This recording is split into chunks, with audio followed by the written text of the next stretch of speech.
Hey Bunny, welcome back to my channel, or welcome if it is your first time here.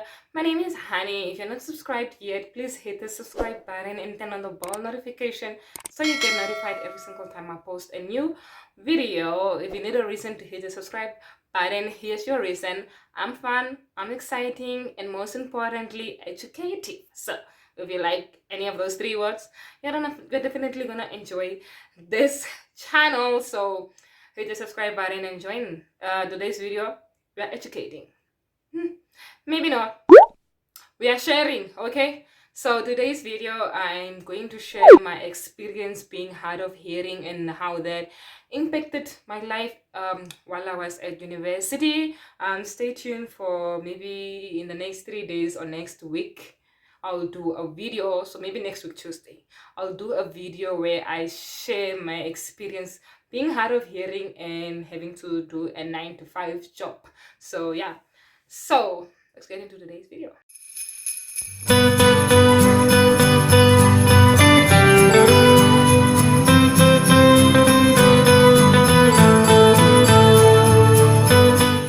So if you do not know this, I am hard of hearing. I told the story of how I lost my hearing in a video before. I'll link it up here and you can go check it out for yourself. Yeah, so go watch that story if you want to find out how I lost my hearing. But today I'll be sharing how I just dealt with the whole situation while I was at university. So you're probably asking me like, what do you mean by dealt with the situation? It's just like, it's not the same, I guess. I would say my experience at varsity was slightly different compared, like my student life was slightly different compared to a normal student. Is that fair to say? I mean, every student experiences their own challenges, but this was my challenge, and these are challenges that I have experienced other challenges besides challenges that came with me being hard of hearing, but these are just some of the challenges that I experienced as a student that was hard of hearing. Not that was better. As a student that is hard of hearing, that's what I experienced. So, okay, it wasn't all bad. Don't get me wrong. So, for instance, I was lucky enough, like if you, I don't know if you know this or you don't, but getting into the Unam Hostel is tough. Okay, it's hard. Or well, at least it was for me. And I mean, if you have connections, it might not be as hard. But for me, it was really hard. So, and getting into the hostel was just, it kind of became easier because, like you just said, it was hard. Okay, guys, please follow along here. It became, that door is open. I need to close that. I'm coming. Okay, I'm back. So what happens was that when I went to go register for at Unam, we found out that there's actually a disability unit at Unam, and man, I mean, let's just say I was really lucky enough to have known already in the first stage that there's a disability unit. I don't know who told us, like who told me and my mom. I know I went for registration with my mom, and somewhere at admin, someone at admin, can't remember who it was, told us that no, because I have a disability, we have to go through the disability unit, like to just help us with the registration process and all of that. And when we go to the disability unit, we found a guy who, by the way, guys, it's so weird how life actually works. So I met this guy at the disability unit. His name is Barry, by the way, and he's actually my family. He's like a cousin of mine, but I didn't know this until literally my 4th year at Unam. Weird thing is that he saw a picture of my grandfather on my laptop, and then he asked me about it, and I was like, yeah, that's my grandfather. And he's like, no, that's my grandfather. And we're like, what? Wait, what? So yeah, that's how we actually get to know that we are family. Besides the point. Anyway, so what the advantage that I had with registering a Unam through the disability unit was that my registration process was fast. like those queues can be very long, okay? And I didn't have to go through all those long lines, and then I was easily given the advantage of getting a space in the hostel because of my disability. But yeah, so those were one of the nice things, that came with being hard of hearing. So now let's talk about the not so nice things. Guys, sometimes I would sit in a classroom, and I remember there was a class called, there's a module, I said human geography. What was that module? Human geography? Was that a module? There was a module, one of those geography modules that I couldn't go to class to because I couldn't hear my lecturer. So what happened is that even I would always sit in the front, okay, because I knew I have hearing problems. I would always sit in the front row, right? And I would always ask him, like, sir, I can't hear you, can you please speak up, right?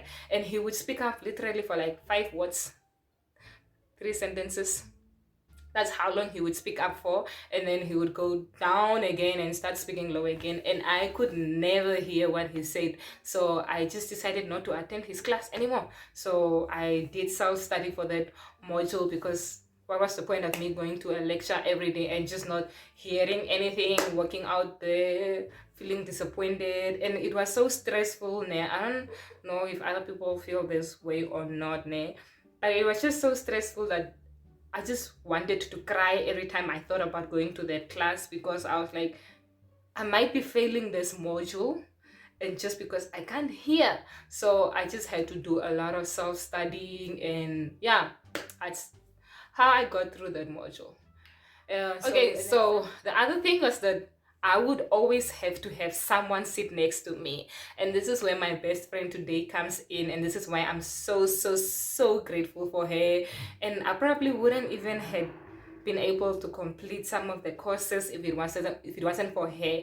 So I would always make her sit in front of me, not make her, because eventually it just became a normal and an okay thing for her to sit next to me, like in the front row, or like sometimes the second row of a class. So some lectures or lecture rooms where I could hear better. Guys, when I say class, I'm referring to a lecture room, please. I'm just used to saying class, so I'm gonna be saying class for a while. But yeah, so in some of the lecture rooms where we probably get late, and then there's somebody already sitting in the front, the first row, we'll probably sit in the second or the third row. That's just how far the furthest I could sit in a classroom lecture. And those geography classes would get full. So it was okay for the GIS classes because we were like really few.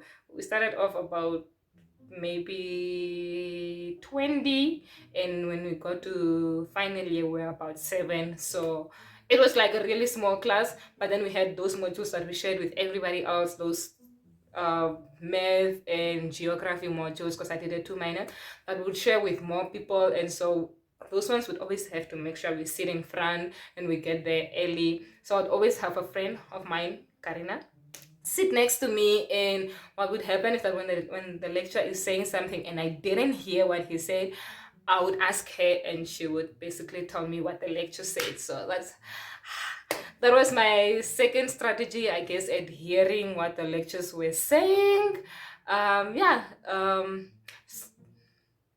So, and then the third thing that I struggled with the most was exams. You know how when you are in an exam, you'd have like, what do they call this? The moderator or whatever give out rules or things, or like maybe there's something wrong in the question paper that needs to be fixed, and then so they will announce it. I would never hear it, like, because I'll probably be sitting in the back and then they're sitting all the way in the front. Obviously I'm not gonna predict and say that there's something gonna be wrong with the question paper in every exam, so then somebody will need to say something, so I need to sit in front. Sometimes you walk in and there are people already seated, so you just have to take whatever seat is available. So sometimes, like during exams, you'd have you'd have an announcement, and obviously you can't ask anybody else like, oh, what was the announcement? So sometimes you'd have to ask the person that actually gave the announcement what they said, and then they are trying to whisper and you're like, please don't whisper, I can't hear you. And then they'll have to speak loud. And I guess for me, the one thing that I had to learn was stand up for myself and just speak up when I can't hear something. And don't like, I was always a shy kid, guys. I was always the child that just didn't want to talk, really didn't want to say much, and I was just shy. But being hard of hearing actually helped me learn and understand that not everybody is just gonna see a hearing aid on you and assume that you don't hear. And sometimes maybe like now I don't have a hearing aid, and I just have to kind of know that no, you have to voice yourself, you have to speak up for yourself, and you need to express yourself. You need to tell people that no, I can't hear you because I'm hard of hearing. And the thing was that sometimes you tell someone I can't hear you, and then the person would feel or get irritated by you asking what you just said, like, what did you say? And then the person is irritated, and that can also be what is the word, no, not diminishing. That can also just bring you down. And what's the word I'm looking for, demotivating. Yeah, it can demotivate you not to speak up. Okay, guys, please read between the lines. And then you end up like feeling like it's your fault that you can't hear. So I had to learn a lot about the fact that no, it's not your fault that you can't hear. It's okay to ask when you didn't hear. And if the person keeps repeating the same thing, it's okay for you to keep repeating it to them again. So yeah, that's what I learned while I was kind of in college about myself, and about just how strong of a person I can be and I should be, and how I should be able to stand up for myself and just ask for help when I needed it. So yeah, that was my experience with lectures while being hard of hearing. So then maybe like social life. So I could never ever like go anywhere, like any event, without going with someone, because I don't know what people are gonna say. Like I don't know if there goes an announcement and I didn't hear it, what I'm gonna do. So I was always scared to go out to places by myself. But I think growing up I've learned that I kind of learned to just live in the moment, and it's okay if I didn't hear something, and just go to places where I feel safe at, so I don't feel like I have to take along someone all the time, and just voice my opinion, and just speak to people when they try to speak to me and I can't hear them. Just speak to them and tell them, no, babe, I can't hear you. This is where I can't hear you. Maybe this is how you can help me, and this is how I can help you. Yeah, that's my experience with university and being hard of hearing. If you want to know my experience with being hard of hearing in the work industry, which that was a hassle. That one is hard because you don't have friends there. You don't have a friend that you can say, please help me with this, please just do this for me, please sit with me in a meeting. Yeah, that's much harder. So let me know and I'll do that video. If you guys enjoyed this very small video, please give it a huge thumbs up. Don't forget to like, comment, and share, and I'll see you guys in the next Vlogmas video. Bye.